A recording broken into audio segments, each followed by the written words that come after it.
depuis, combien? Plus de 20 ans 30. 30 ans.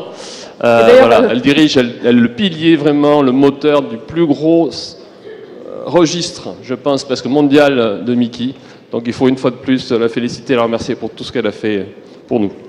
Merci beaucoup, Jacques. J'en profite effectivement, puisque EPIMAD a été créé en 88, pour vous inviter le 22 mars, lors des GIFOD, le jeudi soir, à partir de 16h30, il y a un sympo exceptionnel organisé par la SNFGE et ECO. Et tous les membres qui ont créé EPIMAD et qui ont participé seront là pour une session extraordinaire des données à la fois européennes et françaises. Donc voilà, je suis gastro, mais je travaille en épidémiologie depuis 25 ans. Je vous fais un petit mot sur EPIMAD parce que je vais embrayer d'emblée sur des données d'incidence, donc je ne sais pas si tout le monde est familier avec ça. Mais donc voilà, on enregistre de façon prospective depuis 1988 dans 4 départements français, Nord-Pas-de-Calais, Somme, Seine-Maritime, soit 6 millions d'habitants, tous les nouveaux cas de maladie de Crohn, de rectocolite hémorragique et de colite inclassable, avec un système méthodologique très complexe, très robuste, très stringent, puisque ce sont des enquêteurs qui vont chercher les informations chez les gastro-entérologues, donc chez les 264 gastro-entérologues et gastropédiatres, quel que soit leur type d'exercice, en recueillant des informations sur un questionnaire type qui sont ensuite systématiquement expertisés par 2 gastro-entérologues par centre, avec, je vous passe des détails, les tests de concordance entre les enquêteurs ou entre les experts pour être sûr qu'on classe de la même façon selon notre algorithme diagnostique avec 14 diagnostics possibles, allant des formes certaines de maladie de Crohn, de RCH, de rectite, de colite inclassable, à des formes aiguës, des formes exclues, et on a des formes probables et possibles. Donc c'est pas simple. Mais en tout cas, 1000 patients à peu près sont recensés par an, donc on est à 30 000. Sur ces 30 000 patients, 20 000 sont des formes certaines et probables de maladie de Crohn et de RCH, avec plus de Crohn que de RCH, et avec une incidence dans notre région qui est pour l'ensemble des Mickey à peu près de 13 nouveaux cas par an pour 100 000 habitants du même sexe et du même âge, avec une incidence à peu près de 8 pour le Crohn et de 5 pour la RCH. Donc je vous ai planté le décor. Donc, on ne peut pas suivre tous les patients. Vous imaginez bien, c'est impossible en termes de faisabilité et de coût. Donc, on a choisi de suivre les patients qui sont aux âges extrêmes. Les enfants diagnostiqués avant l'âge de 17 ans, les seniors, alors excusez-moi pour le terme senior, après l'âge de 60 ans. Et ces patients-là font l'objet donc d'un suivi prospectif. Donc, il y a 1500 enfants et 1000 seniors. Donc, ce que je peux vous montrer, s'il veut bien... il ne veut pas avancer.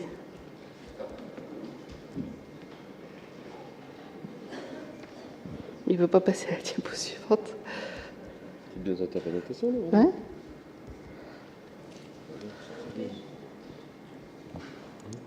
Ah ben voilà. Avec la souris. Ah d'accord. Donc là, je vous ai résumé les données les plus récentes d'incidence donc de la maladie de Crohn et de la RCH de l'enfant donc de moins de 17 ans au diagnostic, en sachant que toutes ces études sont réalisées en population générale, mais toutes avec des méthodes différentes. On n'a pas, ni en Europe, ni dans le monde, de guidelines, de méthodologie identique. Certains travaillent avec des bases médico-administratives, d'autres vraiment en population générale. Tout le monde n'a pas les mêmes critères diagnostiques. On voit que même la borne supérieure de l'âge des cas pédiatriques n'est pas la même dans toutes les études. Donc c'est pour vous dire que tout n'est pas forcément comparable, mais c'est quand même réalisé en population générale. Donc d'emblée, qu'est-ce qu'on observe? Au contraire de chez l'adulte dans beaucoup de pays du monde, c'est que c'est surtout la maladie de Crohn qui touche l'enfant de moins de 17 ans, avec le record est pour le nord de la Suède, 9 nouveaux cas par an pour 100 000 enfants du même âge pour la maladie de Crohn et 2,8 pour la RCH. On voit que ce sont les pays scandinaves qui sont au top de ces incidences, la Norvège, de nouveau le nord de la Suède, mais sur une période différente, puis l'Écosse, l'Irlande et EPIMAD, enfin, à 3,2 nouveaux cas par an pour 100 000 enfants de moins de 17 ans et 1,1 nouveaux cas par an de rectocolite hémorragique, qui est vraiment une pathologie rare dans notre région concernant les enfants. Donc, ce qu'on a pu observer, puisqu'on travaille depuis 30 ans, donc on peut au moins faire du descriptif et simplement regarder comment évoluent une incidence au cours du temps. Donc là, vous avez à droite la maladie de Crohn, à gauche la rectocolite hémorragique. Les deux courbes représentent les deux cohortes des enfants de moins de 17 ans, en trait plein, ici, les 0 à 10 ans, enfin 9 ans inclus, et en trait discontinu, les 10-16 ans. Concernant la maladie de Crohn, c'est très rare avant l'âge de 10 ans, même s'il y a, je pense on doit avoir 200 cas dans le registre. Néanmoins, l'incidence, même si elle passe de 0,6 à 1,2, a significativement augmenté. Avec, je pense que Franck en parlera après, avec le fait que sûrement certains de ces enfants, notamment les tout petits, n'ont peut-être pas d'authentique Mickey, mais des pathologies génétiques complexes. Par contre, on est frappé chez les 10-16 ans, avec une augmentation qui était légère, on va dire, de 88 à 2000, et depuis 2000, donc une augmentation importante, entre 88 et 2012, plus 126% des cas, et plus 4,5% par an de nouveaux cas depuis les années 2000. Concernant la RCH, là on a été encore plus bluffé, bon, même synthèse pour les tout petits, parfaitement stable. La RCH est parfaitement stable, tout âge confondu dans notre région. Elle est entre 4,5 et 4,8 nouveaux cas par an pour 100 000 habitants depuis 88. Elle est parfaitement stable dans tous les groupes d'âge. Et on observe cette stabilité logique jusque 2000-2002 et cette augmentation massive de 11% de nouveaux cas par an pour 100 000 habitants dans la RCH de l'enfant. Et notre méthode n'a pas changé. Et dans les autres groupes d'âge, ça n'a pas bougé. Donc on peut avoir des arguments pour penser que c'est réel. Donc voilà, l'épidémiologie, c'est ça aussi, c'est un peu Sherlock Holmes. On peut se poser plein de questions. Qu'est-ce qui a bien pu se passer dans les années 2000 ?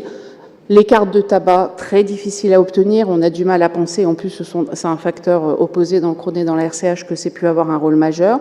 L'appendicectomie est une piste, il y a un effondrement de l'appendicectomie, donc qui pourrait peut-être jouer sur la RCH, mais difficilement sur le Crohn.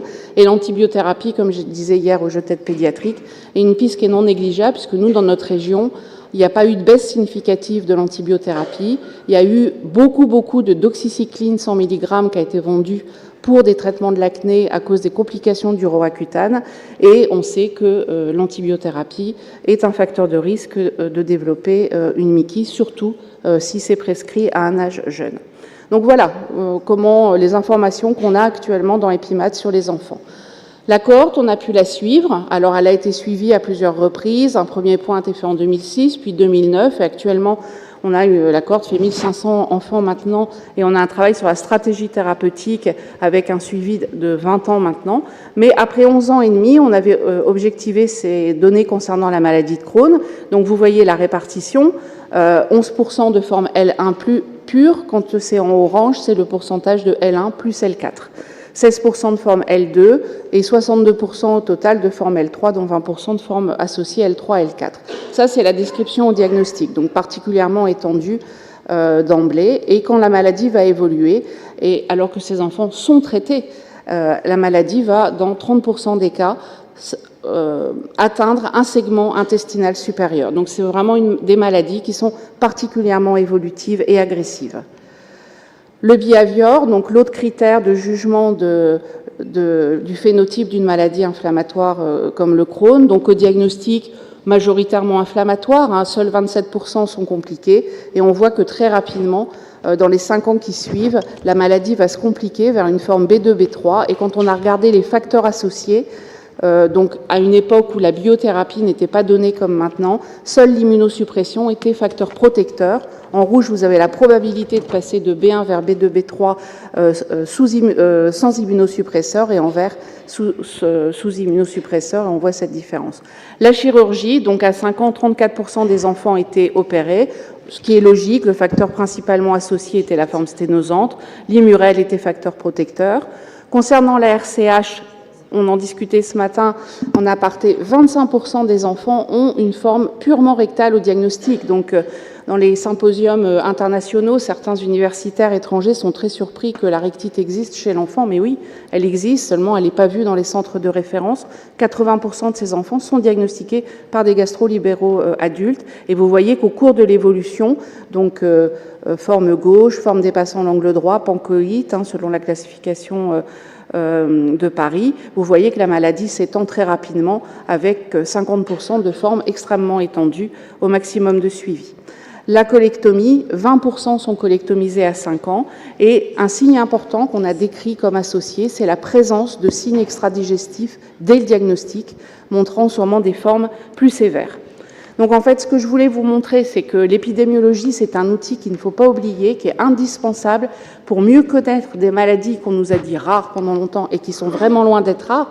Je rappelle que quand on prend les incidences cumulées chaque année de vie avec l'espérance de vie actuelle, la probabilité globale de développer une Mickey est de 1% au cours de chacun de notre vie. Que nous, dans la région, si on regarde par jour, on fait 2 diagnostics par jour de Mickey, tout âge confondu. Donc c'est vraiment un outil important pour mieux connaître la maladie. Et puis le Graal, identifier les facteurs causaux. Que je pense que la communauté scientifique doit mettre en place des réseaux de bases de données et des registres avec des méthodes identiques, parce qu'on a du mal à comparer des choses vraiment comparables, que plus d'informations sont nécessaires sur l'histoire des maladies dans la vraie vie, parce que nous, c'est la vraie vie, et que pour les patients, en fait, chez ces jeunes patients surtout, mais aussi les plus âgés, mais surtout chez eux, on manque de facteurs prédictifs d'évolution défavorable. On n'est pas capable de dire, voilà, vous avez cette forme-là, c'est sûr, vous avez telle probabilité à 10 ans d'avoir une forme compliquée, d'être opéré. Et donc, on est en train, nous, de mettre en place un score d'évolution défavorable, à la fois avec de la sérologie, de la génétique. Et si vous êtes à ECHO, vous verrez en communication plénière la présentation de ce score. Donc, je vous remercie. On est très nombreux maintenant à travailler sur ce registre. Je remercie l'AFA, parce que sans l'AFA, EpiMat ne serait pas là, puisque je crois que l'AFA, c'est le seul organisme qui a cru dès le départ et qui a financé le registre, donc c'est hyper important. Et puis je mets toujours c'est Laurent Vaugery qui m'a donné cette idée avec Sésame, mais la liste de tous les gastro-entérologues et gastropédiatres de notre région. Certains n'exercent plus parce qu'ils sont en retraite ou malheureusement décédés. Et je suis ouverte à toutes vos questions. Je vous remercie.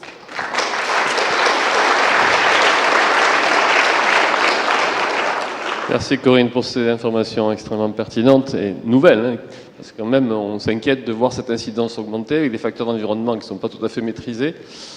Risque de cancer chez ces patients, une idée, est-ce que ça va augmenter la population de risque de cancer du côlon chez ces patients? Alors oui, on a fait une étude sur la cohorte, sur les 700 enfants qu'on avait en 2008, et on a montré donc pas de surmortalité, mais un surrisque de cancer à 3 fois plus de risque que la population du même âge. Donc ça faisait à peu près 4% de probabilité de développer un cancer au bout de 20 ans d'évolution de la maladie. Mais c'était des cancers très très hétérogènes, c'est-à-dire qu'on est dans la parfaite balance risque-bénéfice, c'est-à-dire qu'on avait effectivement 2 cancers du côlon, alors qui donne un odds ratio énorme parce qu'à cet âge-là, il n'y en a pas, donc lié au manque de DIP rémission. Donc on voit bien qu'il faut se battre pour avoir la rémission complète chez ces enfants. Et puis les autres cancers, on en a parlé tout à l'heure, des cancers basocellulaires de la peau, on avait des cancers du col utérin chez des très jeunes filles.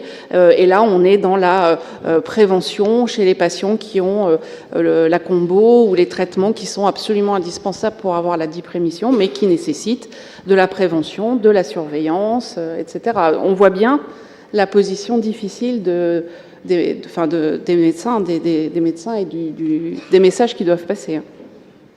Très bien, je pense qu'on va être obligé de passer à la communication suivante, avec une question brûlante. Donc j'appelle le professeur Mathieu Saint-Louis. Merci beaucoup Corinne. Il va nous